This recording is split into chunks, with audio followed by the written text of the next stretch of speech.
Hello students, welcome to maths mania. चलो, कल हमने एक्सरसाइज 1.1 कंप्लीट कर ली थी। आज आगे चलते हैं।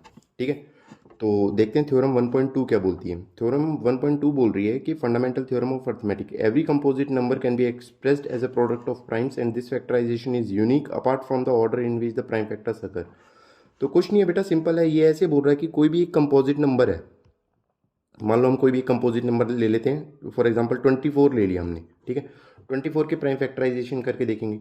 तो 24, 2, 12, 2, 6, 2, 3, 3, 1। तो मैं 24 को ऐसे लिख सकता हूँ, 24 is equal to 2 into 2 into 2 into 3। This is 2 का क्यूब इंटू 3। तो ये थ्योरम ये बोल रही है कि एवरी कंपोजिट नंबर, जो कि हमने 24 ले लिया, कंपोजिट नंबर क्या ले लिया हमने 24, can be expressed as a product of primes. Prime है 2 और 3, दोनों प्राइम है, तो हमने इसको प्राइम के फैक्टर्स में इसको एक्सप्रेस कर दिया।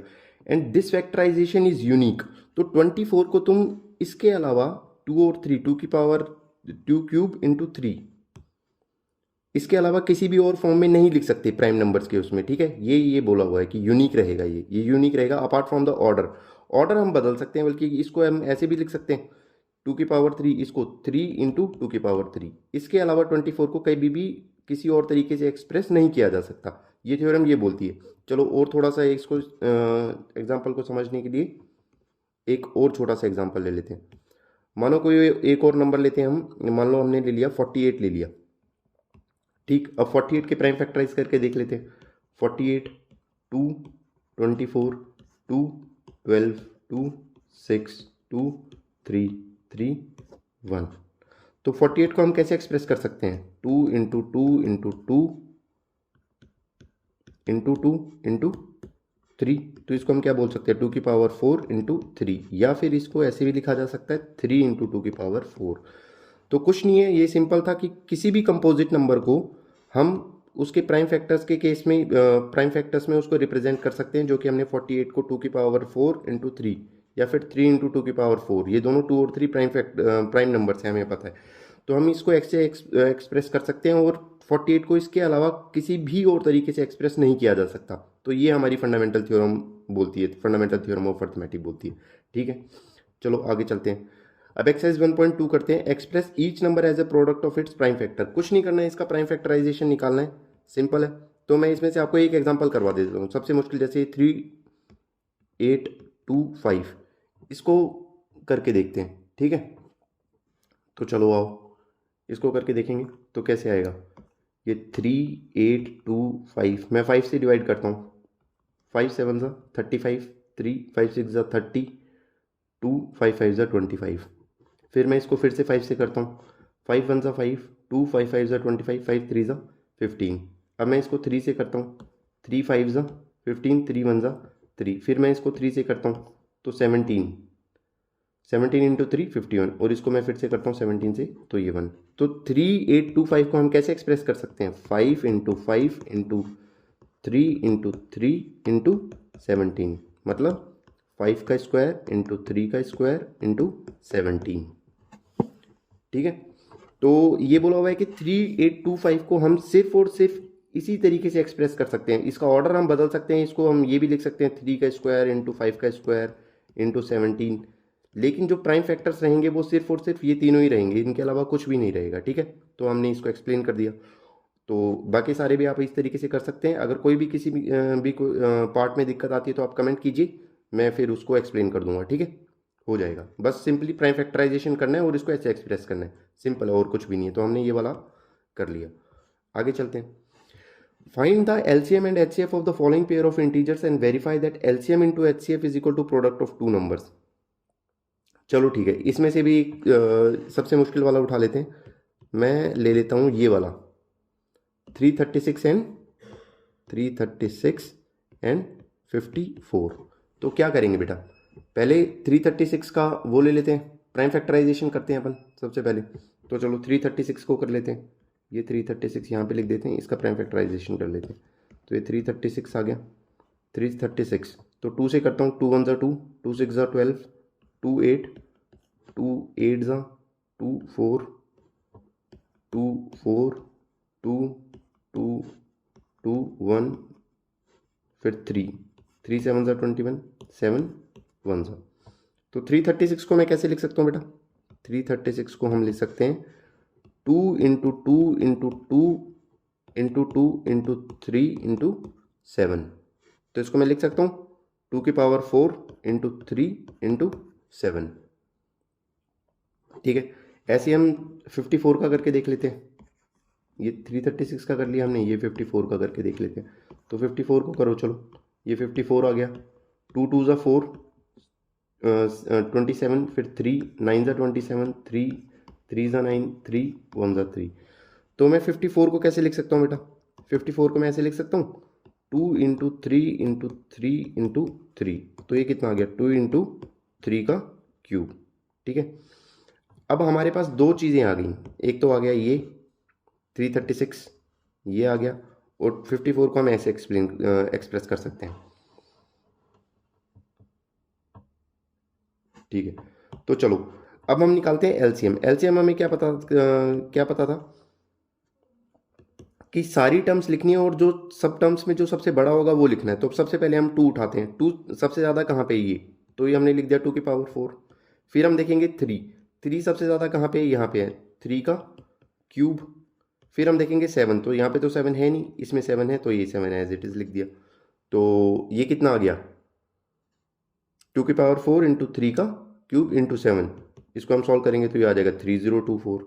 अब सिमिलरली हम HCF देखते हैं। HCF कितना आ जाएगा? HCF कैसे निकालते थे बेटा? HCF में हम निकालते थे जो कॉमन है सिर्फ वही टर्म उठाएंगे और जो छोटी है वही उठाएंगे। ठीक है, तो इन दोनों में कॉमन क्या है? 2 और 3 कॉमन है सिर्फ, क्योंकि 7 इसमें है नहीं तो इसमें 7 है, तो जो कॉमन है सिर्फ वही उठाएंगे, और कॉमन में भी वो उठाएंगे जिसकी पावर कम है। तो पावर कम किसकी है? यहाँ पे 2, सिर्फ यहाँ पे 2 आ गया, और यहाँ पे 3। तो HCF कितना आ गया बेटा? HCF अपना आ गया 6। हमें क्या प्रूव करना है? Find the LCM and HCF of the following pair of integer. हमने LCM निकाल लिया, HCF निकाल लिया, ये पोर्शन यहाँ तक हम खत्म हो गया। And verify LCM into HCF is equal to product of the two numbers. अब हमें ये एक्सप्रेस करना है कि LCM into HCF is product of two numbers. चलो ठीक है, देखेंगे। तो हाँ, दो नंबर हमारे पास कौन कौन से थे? हमारे पास नंबर था एक 336 और दूसरा नंबर कौन सा था? 54। इन दोनों का एलसीएम मैंने कितने निकाल लिया? एलसीएम मैंने इसका निकाल लिया 3024। और एचसीएफ कितना निकाल लिया? एचसीएफ इसका मैंने निकाल लिया 6। ठीक है, अभी हमें ये प्रूव करना है कि इन दोनों का जो प्रोडक्ट होगा वो एलसीएम इंटू एचसीएफ होगा। तो चलो ठीक है, अभी मैं 336 इंटू 54 करता हूँ। तो जब आप इसको मल्टीप्लाई करेंगे 336 को किससे? 54 से मल्टीप्लाई करेंगे तो क्या आएगा हमारा? बताओ।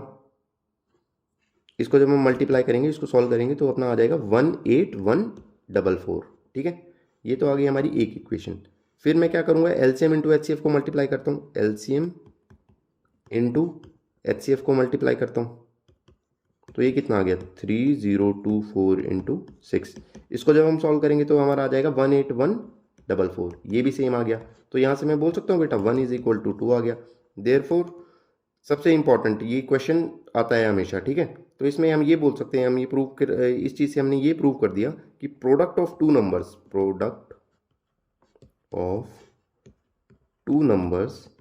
Is equal to HCF of the two numbers into LCM।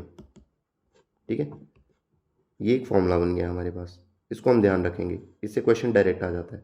ठीक है, तो ये क्वेश्चन था find the LCM and HCF of the following pairs and verify. पहले हमने एलसीएम निकाला, ये निकाल दिया एलसीएम यहाँ पे, फिर हमने निकाल दिया उसका एचसीएफ, फिर उसके बाद हमने एलसीएम और एचसीएफ को दोनों को मल्टीप्लाई कर दिया, जो कि हमने यहाँ कर दिया। फिर उसके बाद हमने दोनों नंबर को मल्टीप्लाई कर दिया, और फिर हमने जब मल्टीप्लाई करके देखा तो हमने देखा कि ये और ये इन दोनों का प्रोडक्ट सेम आ रहा है। तो यहाँ से हमने ये थ्योरम, ये फॉर्मूला डिराइव कर लिया। ठीक है, चलो आगे चलते हैं बेटा। अब अगले क्वेश्चन में क्या बोला हुआ है कि given that 30 HCF of 306 and 657 is equal to 9। इन दोनों का HCF कितना दिया हुआ है बेटा? 9। और हमें इसका क्या निकालना है, एलसीएम निकालना है, एलसीएम हमें निकालना है। और दो नंबर कौन कौन से हैं, टू नंबर्स, दो नंबर हमें दिए हुए हैं, कौन कौन से दिए हुए हैं, 306 इंटू 657। ठीक है, तो कुछ नहीं करना बेटा, अभी जो हमने पीछे फॉर्मूला डिराइव किया है ये product of two numbers equal to HCF into LCM.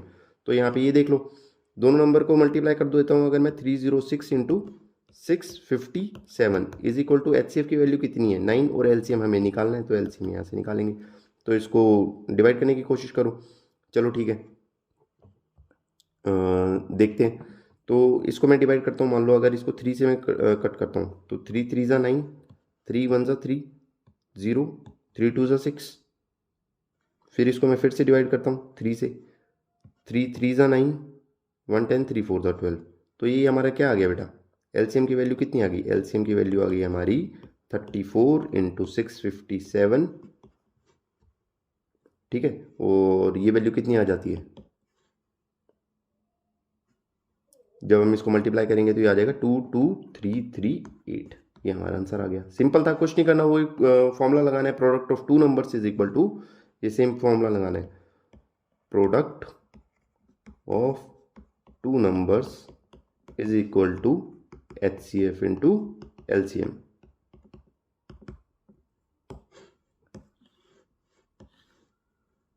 ठीक है, चलो अगले क्वेश्चन पे चलते बेटा। चेक वेदर 6 की power n can and with the digit 0 for any natural number n। अब देखो एक चीज समझो, कभी भी हमें एंड डिजिट अगर 0 चाहिए तो उसके अंदर कोई भी डिजिट, कोई भी नंबर है उसके अंदर अगर हमें एंड डिजिट 0 चाहिए तो उसके फैक्टर्स 2 और 5 होने चाहिए। क्यों, क्योंकि हमें अगर 0 मिलता है, ऐसे हम देखते हैं 10, तो ये क्या होता है 2 इंटू 5। अगर मैं देखता हूँ 100 तो कितना आएगा, 2 का स्क्वायर इंटू 5 का स्क्वायर, 25 4 ज़ा। अगर मैं देखता हूँ ऐसे ही फर्दर हम देखते जाएंगे, तो कभी भी हमें ये देखना है कि अगर 0 हमें चाहिए तो उसके लिए मस्ट कंडीशन क्या है कि उसके फैक्टर्स 2 और 5 होने ही होने चाहिए, क्योंकि एक 5 और एक 2 मिला के एक 0 बनाएगा। ठीक है, तो चलो इस क्वेश्चन को सॉल्व करते हैं, ये हमारी अंडरस्टैंडिंग के लिए था। चेक वेदर 6 की power n can and with the digit 0 for any natural number n। ठीक है, चलो अब यहाँ पे ये देखते हैं बेटा कि 6 की पावर n कितनी है, 6 की पावर n, 6 की पावर n को क्या मैं लिख सकता हूँ 2 इंटू 3 की पावर n।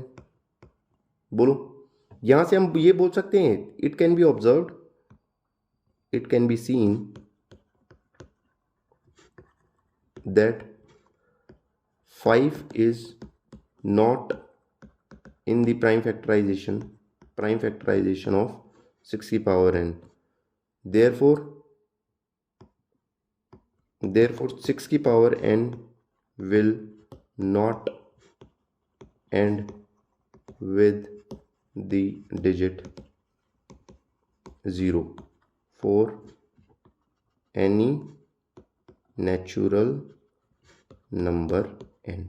ठीक है, ये ऐसे पेपर में ऐसे करना है। इसको समझने के लिए हम ऐसे देख सकते हैं बेटा, क्या 6 की पावर n है, ठीक है, कभी भी ये 0 में एंड होगा कि नहीं होगा, चलो ट्राई करके देखते हैं। अगर मैं n की वैल्यू 0 रखता हूँ तो 6 की पावर n कितना आ गया, 1 आ गया।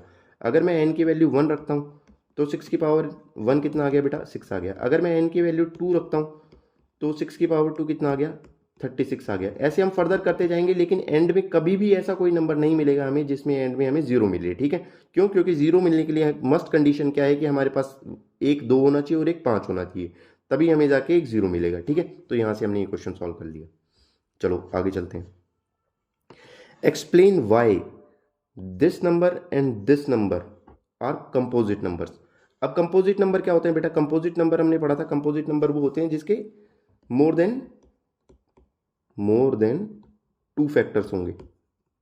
ठीक है, तो चलो ये अगला ये क्वेश्चन उठा के देखते हैं। तो सबसे पहले मैं क्या करता हूँ, पहले नंबर को उठाता हूँ। पहला नंबर मैंने उठाया 7 इंटू 11 इंटू 13 प्लस 13। यहाँ पे मैं 13 कॉमन ले लेता हूँ दोनों में से, तो मेरे पास क्या आ जाएगा, 13 कॉमन ले लिया अगर मैंने, तो 7 इंटू 11 इंटू 1 प्लस 1। ठीक है, तो ये कितना आ गया, 13 इंटू 77 प्लस 1 78। और हमें पता है कि 78 के 2 से ज़्यादा फैक्टर्स हैं, देयरफॉर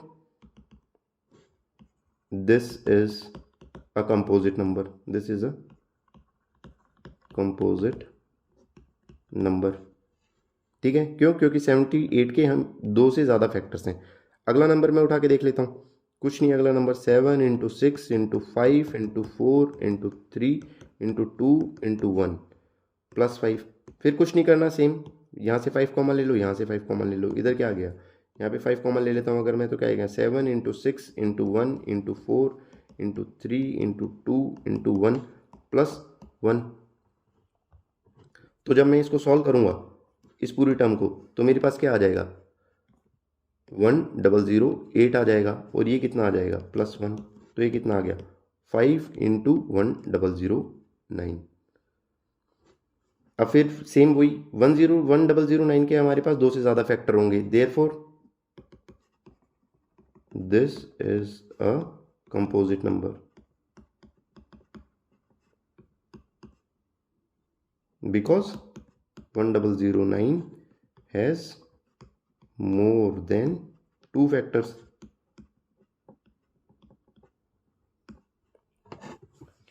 ठीक है, चलो बेटा आगे चलते हैं।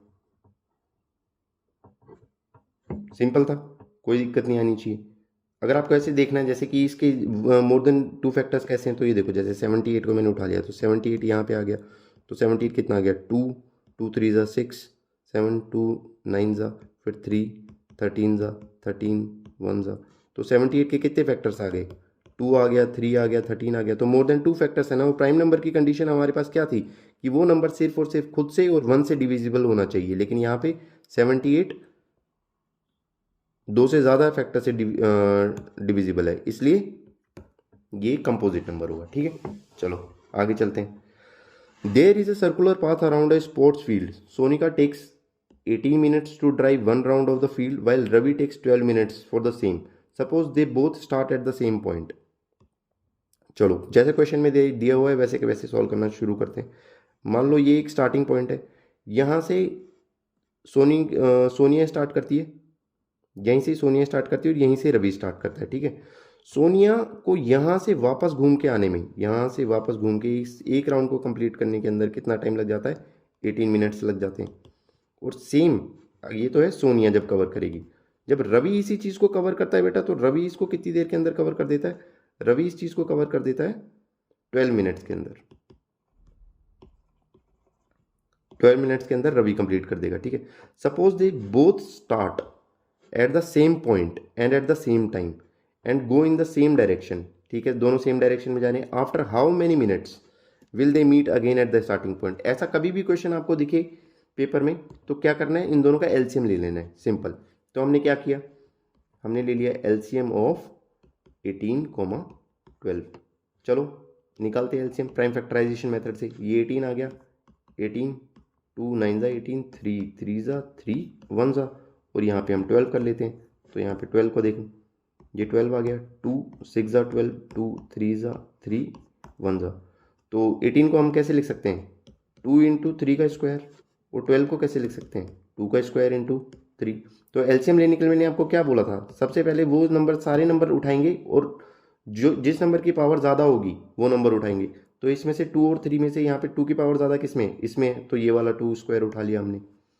और फिर उसके बाद 3 की वैल्यू देखते हैं, तो 3 की पावर ज़्यादा कहाँ पे है, 3 की पावर ज़्यादा यहाँ पे, तो 3 हमने यहाँ पे उठा लिया इंटू 3 का स्क्वायर, तो ये कितना आ गया 36 आ गया।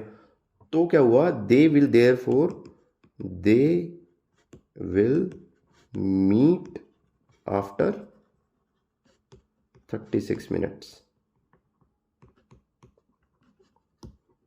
ठीक है, सिंपल है। चलो आगे चलते हैं अगला। अब देखो बेटा ये क्या बोल रहा है, ये थ्योरम क्या बोलती है, एक सेकेंड, लेट पी बी ए प्राइम नंबर। जैसे जैसे बोल रहे हैं वैसे वैसे हम करते जाते हैं। चलो मैं एक प्राइम नंबर उठा लेता हूँ, पी की वैल्यू मैं 3 मान लेता हूँ। ठीक है, if P divides A square then P divides ए।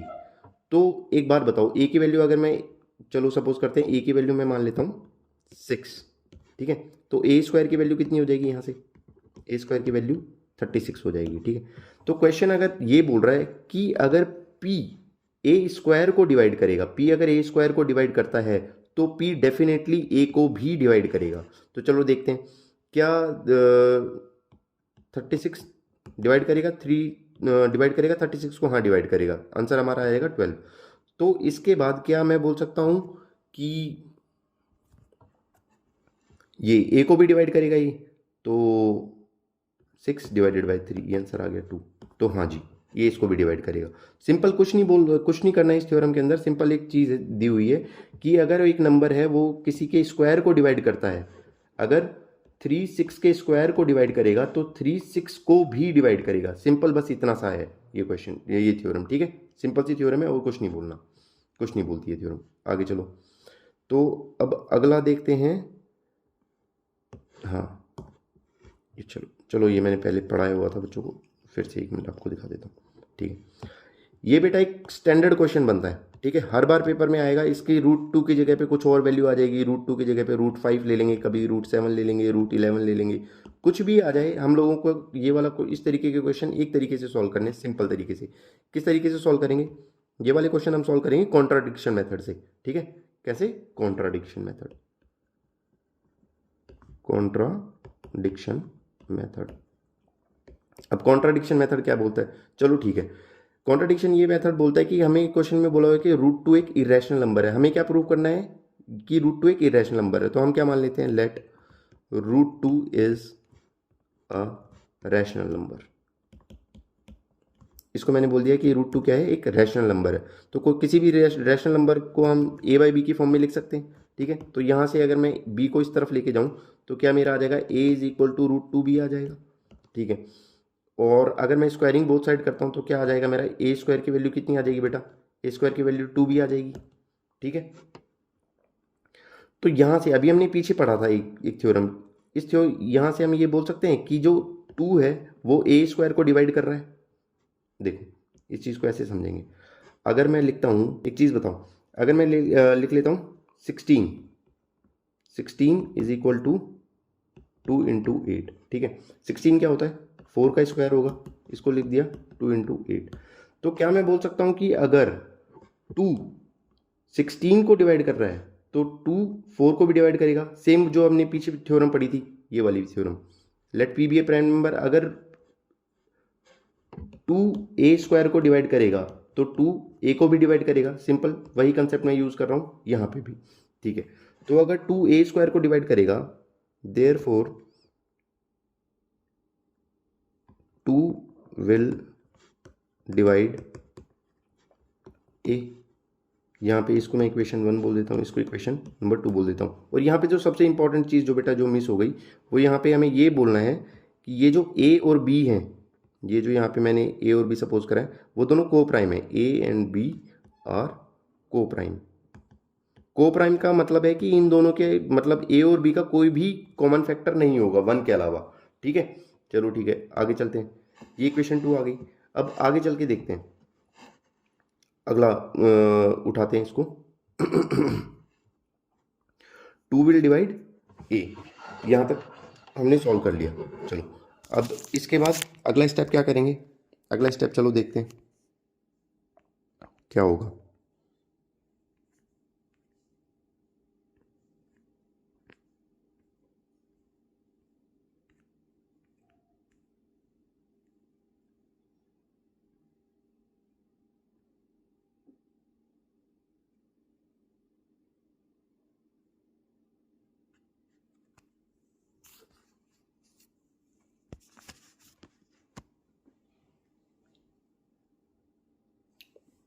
हाँ, तो चलो बेटा आगे कंटिन्यू करते हैं। तो अगर एक चीज़ बताओ मुझे कि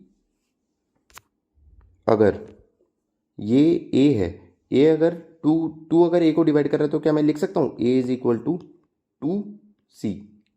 मतलब अगर कोई एक नंबर है, जैसे कि मान लो 6 है, 6 को अगर 2 डिवाइड करेगा, अगर 6 को 2 डिवाइड करता है तो क्या मैं 6 को ऐसे लिख सकता हूँ, 6 इज इक्वल टू 2 इंटू 3, ठीक है। लिख सकता हूँ ना, 2 इंटू 3। तो ये जो 3 है इसको मैंने c सपोज कर लिया, ठीक है। सिंपल, इसी तरीके से एग्जाम्पल के साथ देखते चलेंगे, क्लैरिटी आती जाएगी दिमाग के अंदर, ठीक है। तो अगर मैं इसको a is equal to 2c लिख सकता हूँ, ठीक है, for some integer c, for some integer C. ठीक है, तो अब इसके बाद क्या करेंगे, ए की वैल्यू मैं क्या करता हूँ बेटा, ए की वैल्यू मैं इक्वेशन 1 में डाल देता हूँ। Put value of A in equation 1, first equation में डाल देता हूँ। अगर मैं ए की वैल्यू 2c फर्स्ट इक्वेशन में डालता हूँ तो ये क्या आ जाएगा, 2c का square is equal to 2b square, sorry यहाँ पे b स्क्वायर आएगा, ये 2b स्क्वायर आ गया। तो ये कितना आ गया बेटा, ये आ गया 4c square is equal to 2b square. यहाँ से b स्क्वायर की वैल्यू कितनी आ गई, 2c स्क्वायर। तो सिमिलरली क्या मैं ये बोल सकता हूँ, अगर b स्क्वायर की वैल्यू 2c स्क्वायर है, b square is equal to 2c square. ठीक है, तो क्या मैं बोल सकता हूँ कि यहाँ पे 2 b स्क्वायर को डिवाइड कर रहा है, ये जो 2 है वो b स्क्वायर को डिवाइड कर रहा है। अगर 2 b स्क्वायर को डिवाइड कर रहा है तो फिर सेम उसी थ्योरम से 2 अगर b स्क्वायर को डिवाइड कर रहा है तो यहाँ पे 2 b को भी डिवाइड करेगा। If 2 divides b square, therefore 2 will also divide b। अगर 2b को डिवाइड कर रहा है तो मैं b को क्या इस तरीके से लिख सकता हूँ, b इज इक्वल टू 2, कोई भी एक रैशनल नंबर, कोई भी एक नंबर मैं सपोज कर लेता हूँ, 2a डैश सपोज कर लेता हूँ। ठीक है, तो क्या मैं बोल सकता हूँ, हाँ बोला जा सकता है। तो इसको मैं इक्वेशन नंबर 3 बोल देता हूँ। तो एक चीज़ देखेंगे बेटा, इक्वेशन नंबर 2 क्या था, a is equal to 2c, ये इक्वेशन नंबर 2 आ गया। इक्वेशन नंबर 3 क्या आ गया, b is equal to 2a dash. तो इक्वेशन नंबर 2 और 3 फ्रॉम इक्वेशन 2 एंड 3, a की वैल्यू कितनी थी 2c, b की वैल्यू कितनी थी 2a डैश। तो यहाँ पे हम ये देख सकते हैं कि a और b दोनों का जो एक फैक्टर है वो 2 भी एक फैक्टर आ रहा है। Here we can see that 2 is a factor of a and b, और अगर a और b का 2 फैक्टर आ रहा है therefore a and b are not co-prime, ये दोनों को-प्राइम नहीं है। लेकिन हमने अजम्पशन में क्या माना था कि a और b क्या है, को-प्राइम नंबर है, लेकिन यहाँ पे हमने क्या प्रूव कर दिया कि a and b are not coprime. तो इसलिए जो हमने अजम्पशन माना था that let root 2 is a rational number, तो वो रैशनल नंबर नहीं है। क्यों, क्योंकि हमारी अजम्पशन गलत हो गई। Therefore root 2 is an irrational number, hence proved. ठीक है, अगर समझ में नहीं आया तो एक और क्वेश्चन करेंगे हम, फिर और क्लैरिटी से समझ आ जाएगा। बेसिकली कुछ नहीं करना, हमें 3 इक्वेशन लेनी है, equation number 1, equation number 2, equation number 3, और फिर उसके बाद अजम्पशन लिया हमने। क्वेश्चन में बोला है कि रूट 2 एक इरेशनल नंबर है, हमने उसका उल्टा सपोज किया। हमने उल्टा क्या सपोज किया, हमने बोला कि रूट 2 एक रैशनल नंबर है। अगर रैशनल नंबर है तो उसको हम a बाई बी के फॉर्म में लिख सकते हैं, जहाँ पे a और b को प्राइम नंबर है। ठीक है, फिर उसके बाद हमने सॉल्व करना चालू किया, इक्वेशन 1 बनाई, इक्वेशन 2 बनाई, और इन दोनों से हमने ये कंक्लूड कर दिया कि a और b को प्राइम नंबर नहीं है। अगर ये दोनों को प्राइम नंबर नहीं है तो अपनी अजम्पशन गलत हो गई, इसलिए रूट 2 एक इरेशनल नंबर है। ठीक है, चलो आगे देखते हैं। सेम ये क्वेश्चन आ गया रूट 5, एक्सरसाइज 1.3। तो इसको कैसे सॉल्व करेंगे, सेम उसी तरीके से सॉल्व करेंगे, कॉन्ट्राडिक्शन मेथड से। इसको अभी सिंप्लीफाई कर देता हूँ। यहाँ पे ये देखो, अगर रूट 5 इरेशनल नंबर है तो हमने क्या मान लिया, let root 5 is a rational number. अगर रैशनल नंबर है तो रूट 5 को क्या मैं a बाई बी के फॉर्म में लिख सकता हूँ, तो आप बोलोगे हाँ जी सर बिल्कुल लिख सकते हैं। और यहाँ पे क्या हो गया, a एंड b आर को प्राइम नंबर्स, को प्राइम नंबर्स, तो ये को प्राइम नंबर आ गए। तो यहाँ पे अगर मैं b को इस तरफ लेके जाता हूँ तो a की वैल्यू कितनी आ गई, root 5b, squaring both side कर देंगे, a square is equal to 5b square. ठीक है, अगर वही सेम उस थ्योरम से लगाते हैं, अगर 5a स्क्वायर को डिवाइड कर रहा है तो 5a को भी डिवाइड करेगा।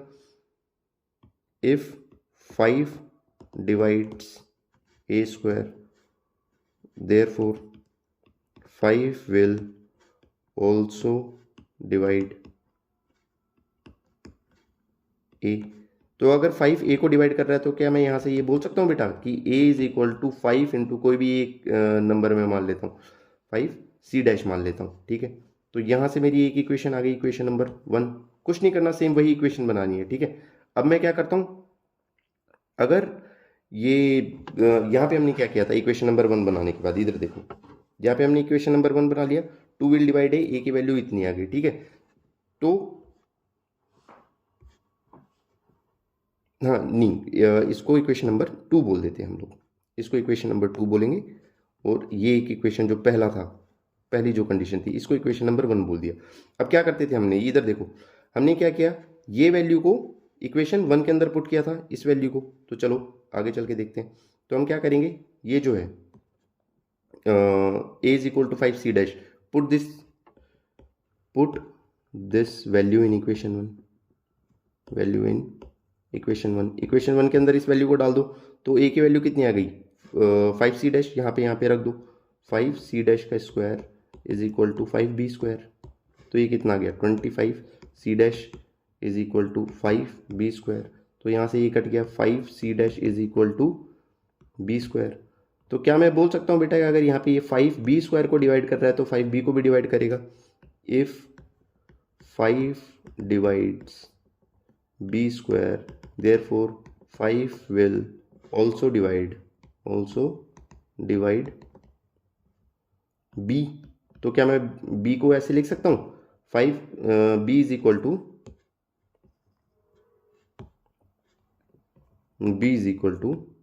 5, कोई भी एक नंबर दे दो, इसको d डैश मान लेते हैं। ये इक्वेशन नंबर 3 आ गई। तो देखो बेटा, from equation number 2 and from equation number 3 हम क्या कंक्लूड कर सकते हैं, from equation 2 and equation 3। Equation 2 क्या बोलता था, a is equal to 5 c dash, a is equal to 5 c dash, और b is equal to 5 d dash, 5 d dash.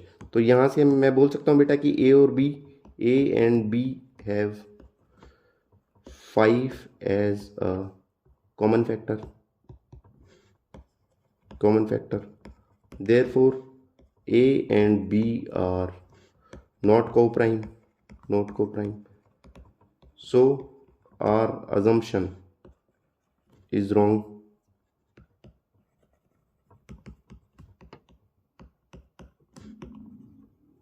क्यों, क्योंकि हमने क्या अज्यूम किया था, a और b दोनों को प्राइम नंबर है, and therefore root 5 is an irrational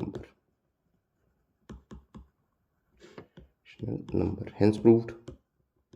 ठीक है, कुछ नहीं करना, 3 इक्वेशन बनानी है और इसको सिंपली सॉल्व करते जाना है। जैसे जैसे मैंने करवाया वैसे के वैसे इसको देखो और एक बार कॉपी में प्रैक्टिस करो। 1-2 बार कॉपी में प्रैक्टिस करोगे तो एज इट इज आपको आ जाएगा। एक स्टैंडर्ड क्वेश्चन है बेटा, हर बार पूछा जाता है, तो इस पे स्टार मार्क लगा लेना, ठीक है, पेपर में डेफिनेटली आएगा। ठीक है, चलो आगे चलते हैं। सिंपल, कुछ नहीं करना, जैसे वो था वही। इसमें क्या करना है, जो भी आपको अटपटी सी टर्म लगे उसको एक साइड ले लो।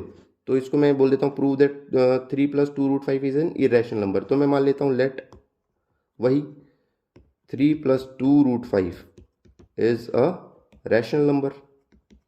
अगर ये रैशनल नंबर है तो इसको मैं p बाई क्यू के a/b के फॉर्म में लिख सकता हूँ। तो आप बोलोगे हाँ जी सर बिल्कुल लिख सकते हैं। तो √5 को सिर्फ अलग कर लो, तो यहाँ पे क्या आ गया, 2 √5। अगर मैं 3 को उठा के इस तरफ ले आता हूँ तो ये कितना आ जाएगा बेटा, a/b - 3। ठीक है, इसको मैं फर्दर सॉल्व करूँगा तो ये कितना आ जाएगा, a - 3b अपॉन 3। तो यहाँ पे क्या आ गया बेटा, 2 √5 is equal to a - 3b upon b। और अगर मैं इस 2 को नीचे ले आता हूँ तो √5 की वैल्यू कितनी आ जाएगी, √5 is equal to a - 3b upon 2b। ठीक है, तो यहाँ से क्या मैं बोल सकता हूँ बेटा कि ये देखो हमने क्या माना था, a/b, और यहाँ पे हाँ ये कंडीशन हमेशा लिखना, जो मैं लिखना भूल गया सॉरी, कि a एंड b आर को प्राइम नंबर्स। ये जो हमने यहाँ पे ए लिया है और यहाँ पे जो बी लिया है ये को प्राइम नंबर है, ठीक है। तो चलो ये देखेंगे। अब यहाँ पे बेटा हमने क्या प्रूव कर दिया कि इसमें यहाँ पे देखेंगे, इसमें यहाँ पे हम ये देख सकते हैं कि ए इंटीजर है, बी इंटीजर है, 2 और 3 बी इंटीजर्स हैं। तो ये जो पूरी टर्म होगी, ये वाली जो टर्म है, ये एक रैशनल नंबर होगी। क्यों? क्योंकि ये एक इंटीजर है, ये एक इंटीजर है, a integer minus integer upon integer, this will give you integer, so this is our rational number.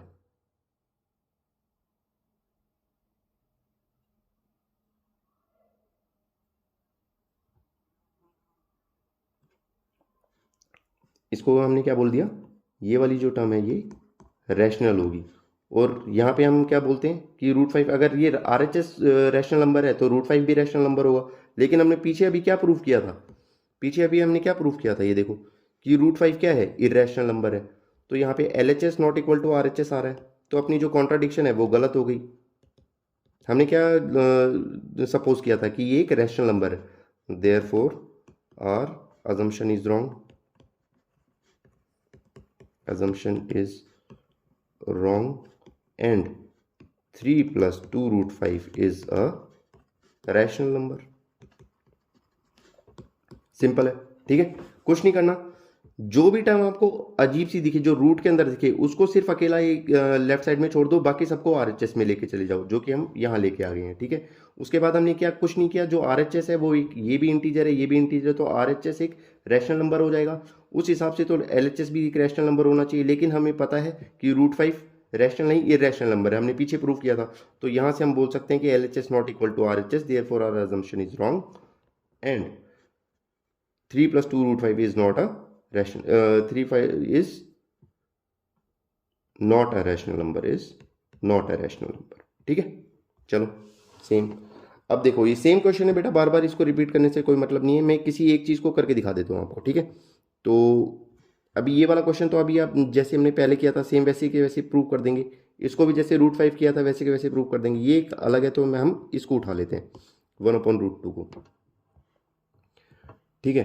तो हम क्या करेंगे, वही अपनी अजम्पशन ले लेंगे, let 1/√2 is a rational number.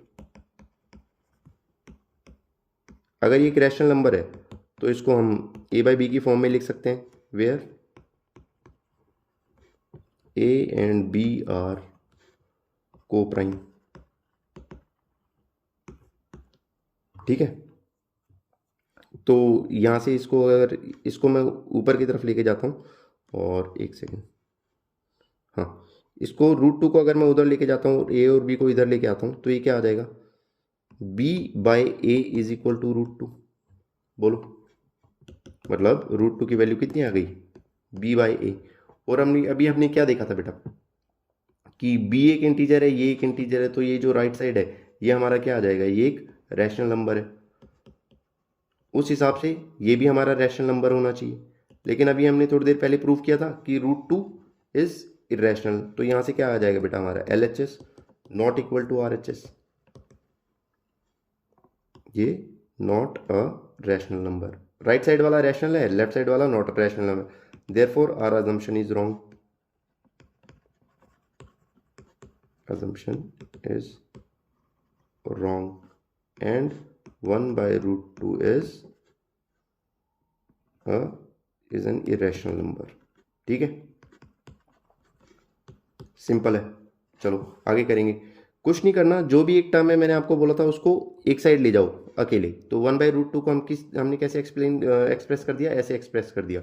Left side में ये √2 क्या है, इरेशनल नंबर है, राइट साइड में ये वाला जो नंबर है रैशनल नंबर है। तो LHS not equal to RHS आ रहा है, तो हमारा जो हमने अज्यूम किया था कि ये 1/√2 एक रैशनल नंबर है, ये हमारा अजम्पशन गलत हो गया, इसलिए 1/√2 is a irrational number. Contradiction method से करेंगे,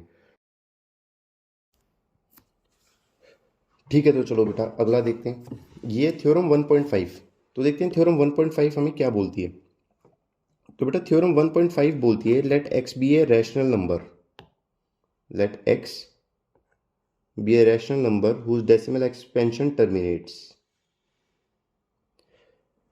x एक ऐसा रैशनल नंबर है जिसकी डेसिमल एक्सपेंशन टर्मिनेट हो जाती है, ठीक है। Then x can be express in the form of p/q where p and q are coprime and the prime factorisation of q is of the form 2 की power n 5 की power m where n comma m are non negative integers. तो बेटा कुछ नहीं है, simple है। देखो इसको समझने की कोशिश करते हैं, है क्या। पहले ये बोलता है कि x एक रैशनल नंबर है, ठीक है। चलो हमने मान लिया x एक रैशनल नंबर है, किसी भी रैशनल नंबर को हम p बाई क्यू की फॉर्म में एक्सप्रेस कर सकते हैं, can be express in the form of p by q where p and q are coprime. तो मैं मान लेता हूँ p की वैल्यू 2 है और q की वैल्यू 5 है, तो ये 2 और 5 को प्राइम नंबर है, ठीक है। And the prime factorisation of q is of the form 2 की पावर n 5 की power m where n and m are non negative integers, ठीक है बेटा। तो इसमें एक चीज देखो, कीवर्ड इसमें क्या बोल रहा है,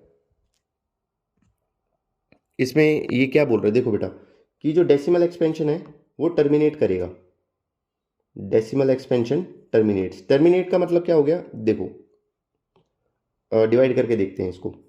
तो ये 2 है, ये 5 है, यहाँ पे ये डायरेक्ट डिवाइड तो होगा नहीं, तो हमने क्या किया, पॉइंट लगाया, ये आ गया 5 4 जा 20। डेसिमल टर्मिनेट करने का मतलब है कि यहाँ पे ये खत्म हो गया, इसके बाद और कुछ नहीं आ रहा, ठीक है। तो ये डेसिमल टर्मिनेट हो गया, तो इसकी वैल्यू कितनी आ गई, 0.4, ठीक है। तो इसको, ये जो Q है बेटा ये P था, ये क्या था, ये था P, ये था Q। तो Q को क्या मैं ऐसे लिख सकता हूँ, ये जो Q है इसको मैं ऐसे लिख सकता हूँ 5 की पावर 1 इंटू 2 की पावर 0, ठीक है। तो ये किस फॉर्म में आ गया, 2 की पावर n इंटू 5 की पावर n m, ठीक है। तो कुछ नहीं है, थ्योरम 1.5 कुछ नहीं बोलती है, ये बोल रहा है कि अगर कोई भी एक नंबर है जिसका डेसिमल एक्सपेंशन अगर टर्मिनेट करता है, ठीक है, 2/5 का जैसे डेसिमल एक्सपेंशन टर्मिनेट कर गया, तो जो नीचे डिवाइजर है वो इस फॉर्म में लिखा जा सकता है 2 की पावर n इंटू 5 की पावर m। बस सिंपल सा, कुछ नहीं है, सिंपल सी चीज़ है, बस समझने लायक है, और कुछ नहीं करना, ठीक है। चलो अगली थ्योरम देखते हैं। अगली थ्योरम क्या बोलती है, अगली थ्योरम उसका उल्टा है। अगर ये थ्योरम क्या बोलती थी, अगर x का डेसिमल एक्सपेंशन टर्मिनेट करेगा तो इस x को जो हम एक्सप्रेस करते थे p बाई क्यू की फॉर्म में, तो q के जो वो फैक्टर्स हैं वो क्या होएगा, 2 की पावर n इंटू 5 की पावर m, ठीक है। ये उल्टा बोल रहा है। ये क्या बोलता है कि अगर कोई एक रैशनल नंबर है p बाई क्यू की फॉर्म में, और q के जो वो क्या बोलते हैं फैक्टर्स है वो 2 की पावर n और 5 की पावर m के टर्म्स में है, तो क्या होगा, ये इसका डेसिमल एक्सपेंशन क्या करेगा, डेसिमल एक्सपेंशन टर्मिनेट करेगा, विल टर्मिनेट, ठीक है। चलो इसको भी एक एग्जांपल से लेके देख लेते हैं। चलो मान लो x एक p बाई क्यू है, x को मैं मान लेता हूँ 3/8, ठीक है। ये क्या है, रैशनल नंबर है 3/8, ये दोनों को प्राइम है 3 और 8 को हम किस तरीके से लिख सकते हैं, 2 की पावर 3 इंटू 5 की पावर 0, ठीक है। ये इसके फॉर्म में आ गया। तो अब हम देखेंगे क्या इसका डेसिमल एक्सपेंशन टर्मिनेट कर भी रहा है कि नहीं। तो चलो ठीक देखते हैं, ये आ गया 3, ये आ गया 8, डायरेक्टली जाएगा नहीं, पॉइंट लगा दिया, ये आ गया 30, तो कितना आ गया 8 3 जा 24, कैरी 6। अब डेसिमल के बाद हम इजीली 0 लगा सकते हैं, ठीक है। तो 8 7 जा 56, ये कितना आ गया 4, फिर डेसिमल लगा दिया तो हम 0 लगा सकते हैं 40, 8 5 जा 40, यहाँ पे हमारा रिमाइंडर 0 आ गया। तो हमने देखा कि डेसिमल एक्सपेंशन टर्मिनेट कर रहा है, ठीक है। सिंपल, कुछ नहीं बोल रहा कि अगर x एक रैशनल नंबर है, x एक अगर रैशनल नंबर है जो कि p बाई क्यू के फॉर्म में है, और अगर q का जो फैक्टर्स हैं वो 2 की पावर n और 5 की पावर m में होंगे, तो उसका डेसिमल एक्सपेंशन टर्मिनेट करेगा, जो कि हमने यहाँ से देख लिया, ये टर्मिनेट कर रहा है, ठीक है। और थ्योरम 1.5 क्या थी, इसी की ऑपोजिट थ्योरम थी, ठीक है। थ्योरम 1.5 क्या बोलती है कि अगर x का डेसिमल एक्सपेंशन टर्मिनेट करता है, तो जब हम x को p बाई क्यू की फॉर्म में लिखेंगे तो जो ये q है इसके जो फैक्टर्स हैं वो इसी फॉर्म में आएंगे, ठीक है, सिंपल। चलो आगे चलते हैं। थ्योरम 1.7 क्या बोल रही है, ये बोलती है let x is equal to p by q where p and q are coprimes be a rational number such that the prime factorisation of q is not of the form. पहले दो वाले में हमने क्या देखा था कि जो ये डिवाइजर है q, ये किसके फॉर्म में था, 2 की पावर n इंटू 5 की पावर m में, और यहाँ पे क्या बोल रहा है, नॉट ऑफ द फॉर्म 2 की पावर n 5 की power m where n and m are non negative integers, then x has a decimal expansion which is non terminating repeating. ठीक है बेटा, इधर देखो, तो ये क्या बोल रहा है, x is equal to p by q है। मैं मान लेता हूँ x की वैल्यू 1/3 है, क्यों 3 इस फॉर्म में नहीं आता ना, 2 की पावर n इंटू 5 की पावर m की फॉर्म में इसको हम एक्सप्रेस नहीं कर सकते हैं, ठीक है। तो जैसे क्वेश्चन में बोला वैसे हमने सपोज कर लिया। अब हम देखते हैं कि अगर ऐसा है, इस फॉर्म में अगर हम एक्सप्रेस नहीं कर सकते तो क्या होगा, देयरफॉर डेसिमल एक्सपेंशन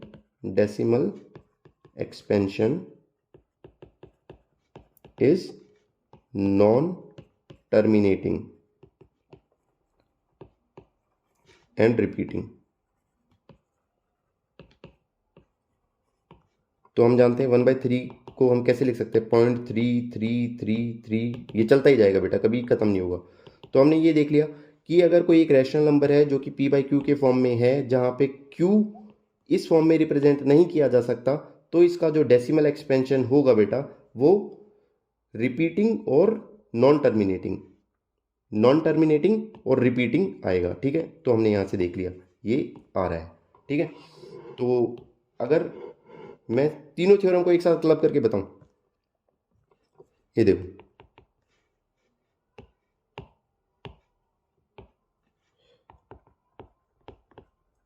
थ्योरम 1.5, 1.6, 1.7, ये देखो। तो 1.5 क्या बोलता है कि अगर एक नंबर है जिसको हम p बाई क्यू के फॉर्म में लिख सकते हैं, और अगर q को हम 2 की पावर n और 5 की पावर m में रिप्रेजेंट करेंगे, तो इसका जो डेसिमल एक्सपेंशन है, डेसिमल एक्सपेंशन इज टर्मिनेटिंग। ये थ्योरम 1.6, 1.5 की बिल्कुल अपोजिट है। ये बोलती है अगर if decimal expansion is terminating then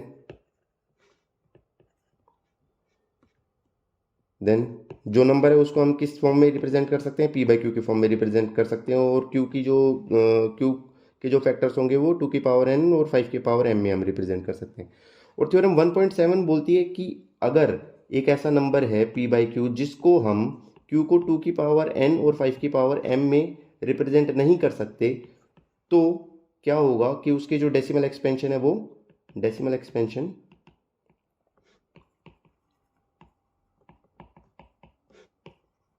will be repeating and non terminating।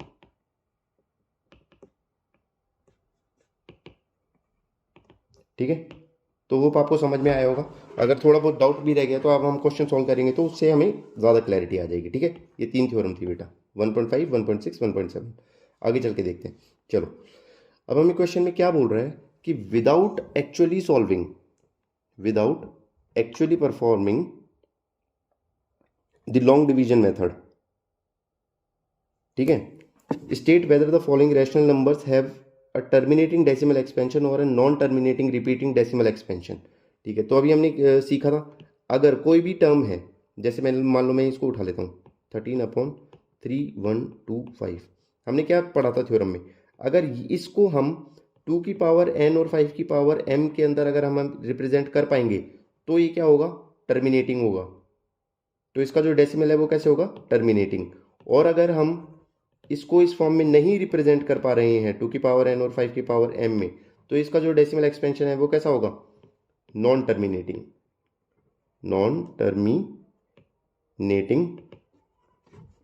And repeating. ठीक है, तो बेटा चलो 3125 को देखते हैं।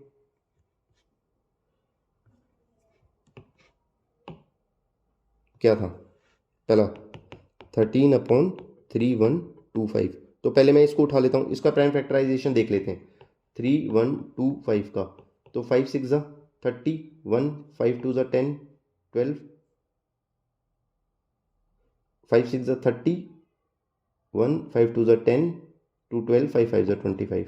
फिर ये देख लो बेटा ये कितना आ जाएगा, 5 1 ज़ा 5, 5 2 ज़ा 10, 5 5 ज़ा 25। फिर ये देख लो 5 25, ये देख लो 5 5, और फिर ये देख लो 5 1 सा 5। तो क्या मैं इसको 5 की पावर 5 इंटू 2 की पावर 0 लिख सकता हूँ? तो आप बोलेंगे हाँ सर बिल्कुल लिख सकते हैं। तो अगर मैं इसको इसी टर्म्स में, इस टर्म में लिख सकता हूँ, देयरफॉर इट्स डेसिमल एक्सपेंशन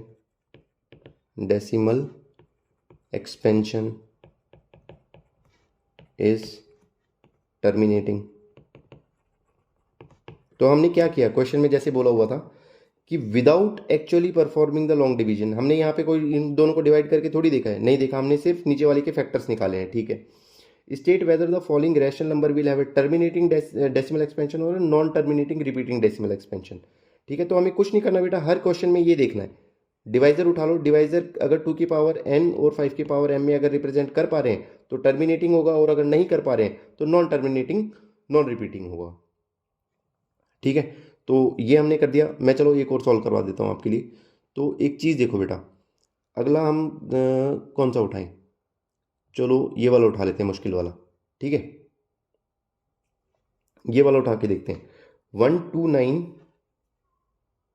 अगला कौन सा, 7th पार्ट उठा रहा हूँ मैं। 7th पार्ट क्या बोलता है, 129 डिवाइडेड बाय 2 का स्क्वायर इंटू 5 की पावर 7 इंटू 7 की पावर 5, ठीक है। तो ये जो डिवाइजर जो नीचे है, क्या मैं इसको 2 की पावर m और 5 की पावर n की टर्म्स में रिप्रेजेंट कर सकता हूँ? तो आप बोलेंगे कि हाँ सर यहाँ तक तो कर सकते हैं, लेकिन ये 7 एक्स्ट्रा आ रहा है, तो हम इसको 2 की पावर 5 और ये 7 की पावर 5 भी आ गया है, तो ये जो चीज़ है ये हमारी एक्स्ट्रा आ रही है, तो हम सिर्फ इसको 2 की पावर m और 5 की पावर n के अंदर रिप्रेजेंट नहीं कर पा रहे हैं, सिर्फ 2 की पावर 5 और 2 की पावर m और 5 की पावर n के अंदर रिप्रेजेंट करना था, लेकिन हम इसको नहीं कर पा रहे हैं। Therefore it's decimal expansion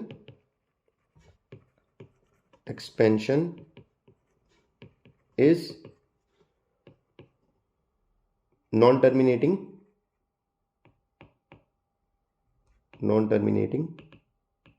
repeating, ठीक है। तो बेटा सिंपल है, कुछ नहीं करना, बस ये नीचे वाली टर्म को उठाना है, इसको देखना है अगर ये सिर्फ 2 की पावर 5 और 2 की पावर m और 5 की पावर n में अगर रिप्रेजेंट कर पा रहे हैं तो टर्मिनेटिंग होगा, अगर इसके अलावा कोई भी और टर्म आ रही है तो नॉन टर्मिनेटिंग होगा, ठीक है। तो ऐसे करके ये क्वेश्चन सॉल्व कर लो, सारे हो जाएंगे। अगर कुछ भी दिक्कत आती है तो आप कमेंट करो, मैं फिर से इसको एक्सप्लेन कर दूंगा, ठीक है। चलो moving on to our next question. Write down the decimal expansion of those rational numbers in question number 1 above which have terminating decimal expansion,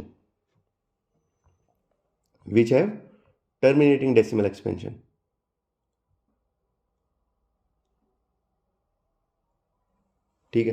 तो हमने सबसे पहले एक इसका पार्ट करके दिखा देता हूँ। पिछले क्वेश्चन में अब हमें बोल रहा है कि right down the decimal expansion of those rational number in question number 1 which have a terminating decimal expansion. तो हमने ये जो फर्स्ट पार्ट उठा के देखा था ये तो चलो हमने सॉल्व कर लिया, अब हम अगला एक सॉल्व कर लेते हैं, 17/8। 17/8 यहाँ से हम डायरेक्टली देख के बता सकते हैं कि इसको 2 की पावर m 2 की पावर 3 इंटू 5 की पावर 0 में कर सकते हैं, देयरफॉर इसका टर्मिनेटिंग आएगा, टर्मिनेटिंग डेसिमल एक्सपेंशन।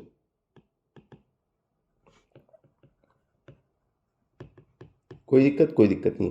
तो चलो आगे देखते हैं। अब इसमें बोलते हैं कि right down the decimal expansion, तो अब इसमें बोला कि प्रॉपर पूरा का पूरा हमें सॉल्व करके दिखा दो। तो ये लो लॉन्ग डिवीजन मेथड से ये 8 आ गया, 8 2 ज़ा 16, 117 पॉइंट लगा दिया 0, 8 1 ज़ा 8, ये कितना आ गया 2, ये 0 लगा दिया, 8 4 ज़ा 16, ये कितना आ गया 4, फिर 0 लगा दिया, 8 5 ज़ा 40, ये यहाँ पे कट गया। तो बस कुछ नहीं करना, हमें ये करके दिखाना था।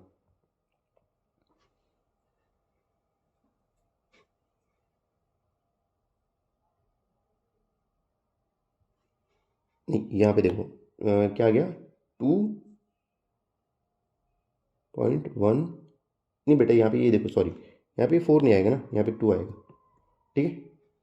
कैसे 8 2 ज़ा 16 1, फिर यहाँ पे 20 आएगा, 8 2 ज़ा 16 आएगा, ठीक है। तो यहाँ पे तो इसका डेसिमल एक्सपेंशन हमें कुछ नहीं करना था, बस लॉन्ग डिवीजन करके इसको ये लिख के दिखाना है कि 8 की क्या वैल्यू आएगी। तो 8 का जो डेसिमल एक्सपेंशन आ गया 17/8, इसको सिर्फ इस तरीके से लिखना था, 2.125। ठीक है, ये हमारा आंसर आ गया। सिंपल है, आगे चलेंगे।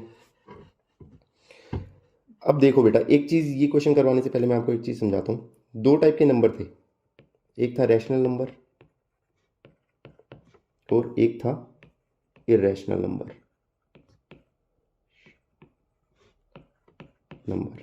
ठीक है, तो रैशनल नंबर में हमने क्या देखा था कि ऐसे कोई भी टर्म जो पी बाई क्यू के फॉर्म में है जिसका डेसिमल एक्सपेंशन टर्मिनेट करेगा,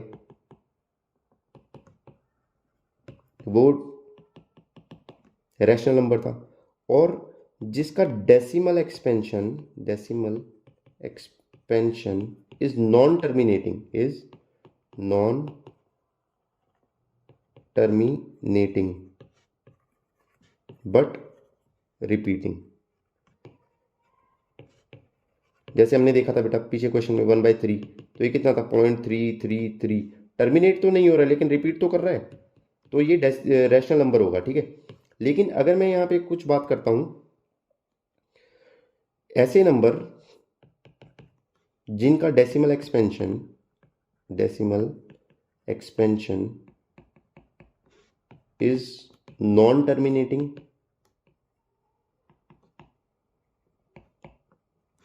एंड नॉन रिपीटिंग। ठीक है, तो वो नंबर यहाँ पे देखो, ये सेकंड वाला, इसका सेकंड, इसमें नॉन टर्मिनेटिंग है, ये भी नॉन टर्मिनेटिंग है, लेकिन यहाँ पे क्या है बेटा, यहाँ पे ये क्या है, यहाँ पे ये रिपीटिंग है। ठीक है, और यहाँ पे ये क्या है, नॉन रिपीटिंग। तो ऐसे जो भी नंबर जिनका डेसिमल एक्सपेंशन नॉन टर्मिनेटिंग और नॉन रिपीटिंग होता है, वो वाले नंबर कौन से होते हैं, हमारे इरेशनल नंबर कहलाते हैं। ठीक है, फॉर एग्जाम्पल एक नंबर मैं मान लेता हूँ, जैसे एक डेसिमल एक्सपेंशन है, ये 0.234, फिर 2.345, फिर 2.345,6। तो ये एंड नहीं हो रहा है और रिपीट भी नहीं कर रहा है। 2.3.4 था, यहाँ पे 2.3.4.5 आ गया, यहाँ पे 2.3.4.5.6 आ गया, तो ये रिपीट नहीं कर रहा है। तो ऐसे जो भी नंबर होंगे वो इरेशनल नंबर होंगे। लेकिन जिनकी टर्मिनेटिंग डेसिमल एक्सपेंशन रिपीटिंग तो है, नॉन टर्मिनेटिंग है, रिपीटिंग तो है लेकिन नॉन टर्मिनेटिंग है, जैसे कि ये आ गया 0.333, तो वो रैशनल नंबर के टर्म्स में आएंगे, नॉन टर्मिनेटिंग बट रिपीटिंग। ठीक है, तो चलो ये होपफुली आपको समझ में आ गया होगा। अब इसको क्वेश्चन को सॉल्व करने से पहले यहाँ पे देखो, अब ये चुटकियों में क्वेश्चन सॉल्व हो जाएगा। The following real numbers have decimal expansion as given below, in each case decide whether they are rational or not. If they are rational and of the form p by q, what can you say about the prime factors of p and q. तो एक चीज देखेंगे बेटा, ये decimal expansion क्या है, ये terminate हो गया यहाँ पे, इसके बाद आगे चल नहीं रहा है, तो ये क्या आ गया, टर्मिनेटिंग डेसिमल है, तो ये कौन सा नंबर आ जाएगा, ये रैशनल नंबर आ जाएगा। बोलो बच्चे, कोई प्रॉब्लम?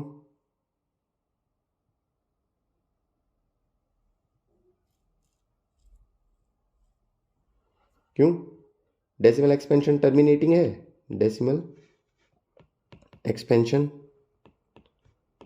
टर्मिनेटिंग है,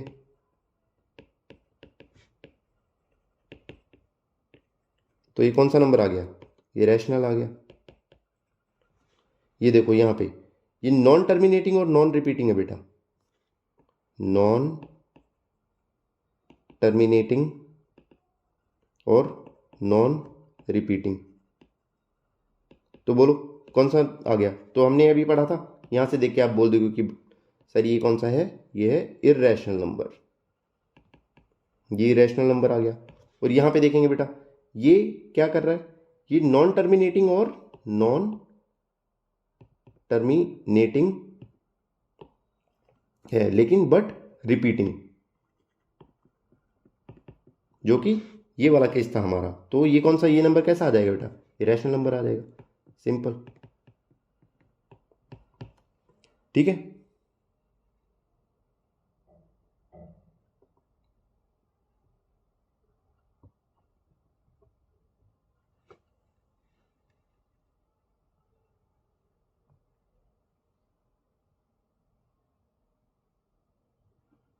ठीक है, तो यहाँ पे बेटा आपका ये चैप्टर खत्म होता है।